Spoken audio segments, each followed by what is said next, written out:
Let's initialize our LoopBack application, and we can do so by going into our terminal and typing LB or LB app, and this will invoke the LoopBack generator. The generator will go through a series of prompts to scaffold our application. So let's get started. The first prompt, it asks us, what's the name of our application?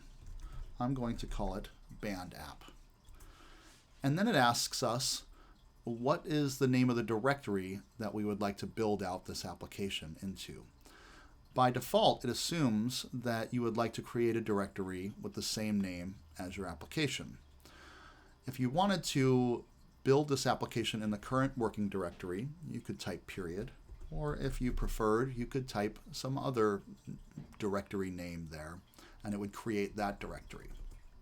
We're going to choose the default option here and have LoopBack create a directory for us with the same name as the application, as you see there. And then it has also traversed into that directory to start building out the application. The next question is which version of LoopBack we would like to use. The current version is 3.x. If for some reason you needed to do something in 2.x, you could. That is still on long-term support. And 4.x is in active development, and we expect it to be released sometime later this year. The next prompt is asking us where we would like to begin building our application. Like, what sort of foundation do we want to start from? The first choice, and the one that I typically use, is the API server option. And that gives you a basic LoopBack API server with the local user auth model pre-configured for you. Another option is a simple empty LoopBack API server without any pre-configured models or data sources. You could also choose a hello world starting point, which gives you some basic functionality. Or you could choose the notes application option, which gives you even more functionality and is more of a basic working example to see how LoopBack functions. As I said, I typically choose the API server option because I do like to take advantage of that user model.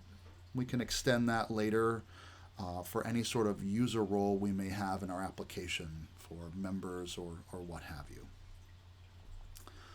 So now LoopBack has scaffolded our application with our files to run LoopBack, and it's also created a package JSON and has run npm install.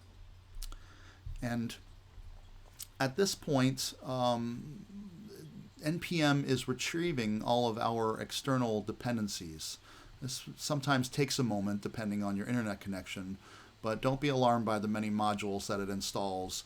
To reduce duplication of effort, Node.js has a large ecosystem of many small modules, and npm, the Node package manager, handles these modules in a smart and efficient manner.